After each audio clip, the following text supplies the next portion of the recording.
ওকে, এখন আমরা এই অ্যাপ্লিকেশনে দেখব যে কিভাবে আমরা এপিআই এর মাধ্যমে ডেটাগুলো পেতে পারি। তো আমাদের এখানে দেখুন এপিআই অপশন আছে এবং এটা হচ্ছে ওদের অফিসিয়াল 8.5 এর সাথে ইনক্লুডেড। সো ডকুমেন্টসটা যদি দেখি, তো অলরেডি ডকুমেন্টসটা ওপেন করলাম।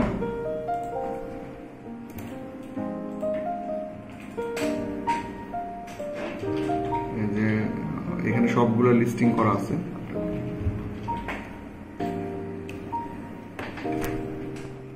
সো ফার্স্ট অফ অল যদি আমি আমাদের এই অথেন্টিকেশন অপশনে আসি, তাহলে দেখতে পাচ্ছি যে গেট জেডব্লিউটি অথেন্টিকেশন টোকেন।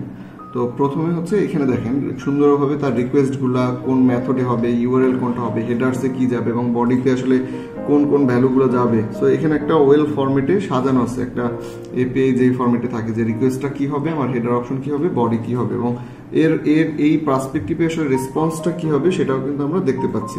সো আমরা এই কাজটাই করব। কি করব, আমাদের প্রথম ইউআরএলটা থেকে একটা টোকেন জেনারেট করব। সো আমাদের পোস্টম্যান অ্যাপ্লিকেশনে চলে আসি। তো এই মুহূর্তে আমাদের রানিং আছে 100, যেই পোর্টটাতে রানিং আছে আমরা নতুন একটা কালেকশন ক্রিয়েট করে নিলাম, নিউ কালেকশন।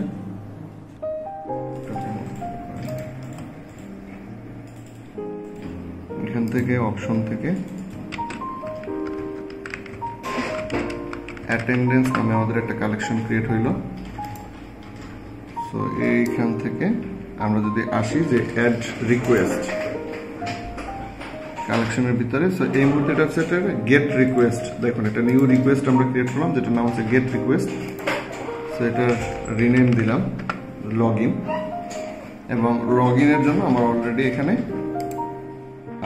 যেটা ছিল যে আমাদের যে পোর্টে এখন বর্তমানে রানিং আছে অর্থাৎ 8090, এটাকে কপি করে নিলাম। কপি করে আমাদের অ্যাপ্লিকেশন এইখানে পেস্ট করে দিলাম।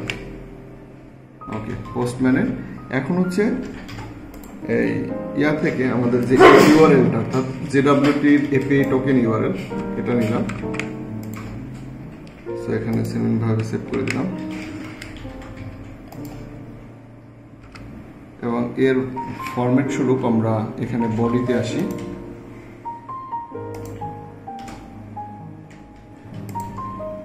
তো হচ্ছে ইউজার নেম,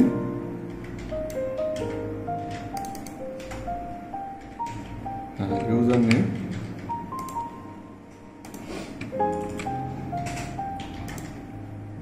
পাসওয়ার্ড।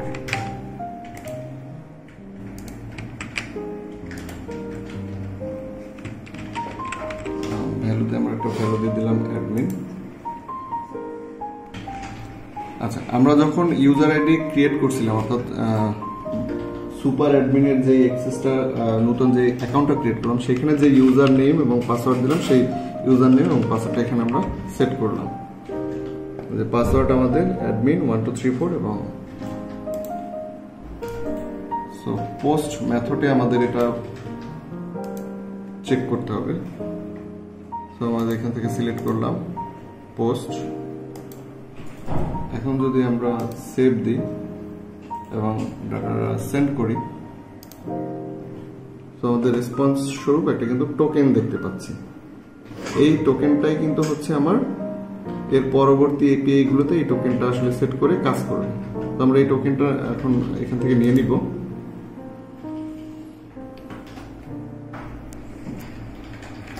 পরবর্তী আমাদের এই যে এমপ্লয়ির যে এপিআইটা, সেই এপিআইটা যদি গেট করতে চাই তাহলে ফরম্যাটটা একটু দেখি, যে মেথড হচ্ছে গেট মেথড। লক্ষ্য করি ইউআরএল হচ্ছে পার্সোনাল এপিআই এমপ্লয়িজ এবং হেডার হিসেবে আমরা এই ইনফরমেশনগুলো পাবো, প্যারামিটার হিসেবে এটা দিতে হবে। সো দেখুন এখানে হেডারের ভিতরে কন্টেন্ট টাইপ এবং অথরাইজেশনের জন্য যে টোকেনটা জেনারেট করা হলো সেই টোকেনটা দিতে হবে। আমাদের পোস্টম্যানে চলে আসলাম।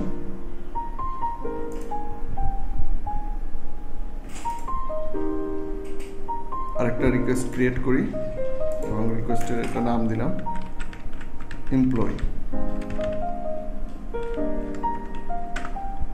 ফাইন।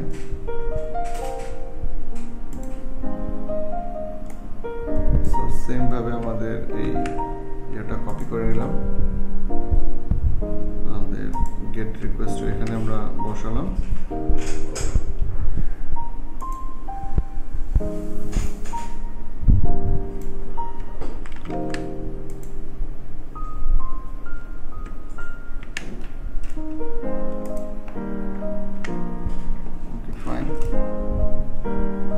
এখন আমাদের টোকেনটা অথরাইজেশন হিসেবে টোকেনটা সেট করতে হবে।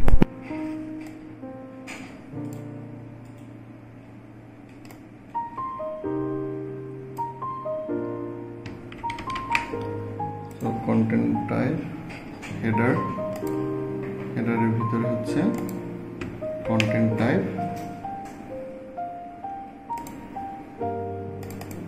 অথরাইজেশন। Okay fine.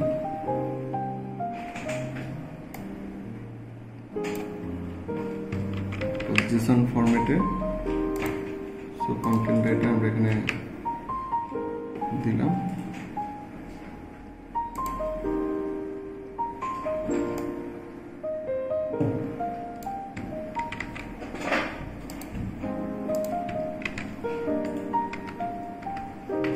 এখন আমাদের প্রথম লগইন থেকে যে টোকেনটা জেনারেট করা হলো এই টোকেনটা পুরোটা আমরা কপি করব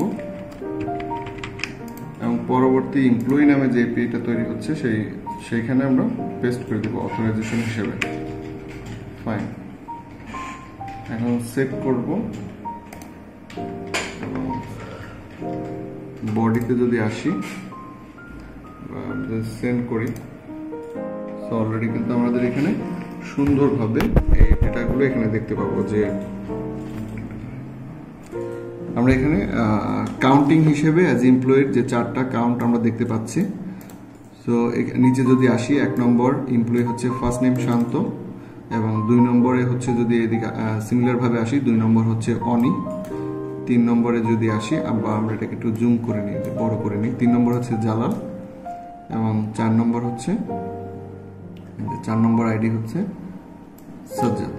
সো খুবই সহজ প্রসেস।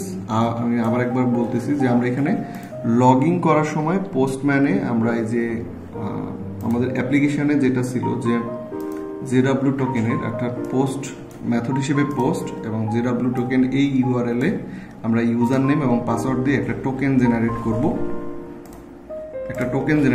এবং এই টোকেনটাই পরবর্তী যতগুলো আমার এপিআই এখানে তৈরি করব 1 বাই 1, লাইক আমরা এখন একটা এমপ্লয়ি এপিআই তৈরি করলাম, এখানে কিন্তু অ্যাজ এ হেডার পার্টে আমরা কন্টেন্ট টাইপ আমাদের দিয়ে দিলাম এবং সেই অনুসারে অথরাইজেশনে এই টোকেনটা এখানে দিয়ে দিলাম এবং এটা এই আমাদের পোর্টের পরে আমরা যদি এমপ্লয়ির এপিআই ইয়াতে আসি তখন গেট মেথড গেট এবং ইউআরএলটা দিয়ে দিচ্ছি। জাস্ট গেট মেথডে আমরা কিন্তু পুরো এই ডিভাইসের ডেটাগুলো পাচ্ছি। তো সেম ভাবে আমরা অন্যান্য যদি লিস্ট আমাদের দরকার পড়ে অথবা কোনো ডিপার্টমেন্ট দরকার পড়ে অথবা কোনো পজিশন দরকার পড়ে, এই সমস্ত কিছু কিন্তু আমরা এই একই প্রসেসে একইভাবে এই টোকেন ব্যবহার করে আমরা নিতে পারবো। দেখা যাচ্ছে আপনারা কাজ করতে গিয়ে যদি এই গেট মেথডে অর্থাৎ গেট এপিআই কোনো কারণে আপনারা যদি এখানে স্ল্যাশটা না দেন তখন কি হতে পারে একটু দেখি। আমি এটা না দিয়ে যখন সেন্ড করব তখন কিন্তু নট ফাউন্ড বা the request resource was not found, but এখানে যখন আমরা স্ল্যাশ দিলাম তখন কিন্তু সে সেন্ড করলে সরাসরি আমরা ডাটাটা পাচ্ছি। সো এইখানে আমরা যেই ওয়েতে দিছি যেইভাবে দেখাচ্ছি আপনারা যদি এইভাবে ট্রাই করেন অবশ্যই আপনারা ডাটাটা পাবেন, প্রপার ডাটা পাবেন।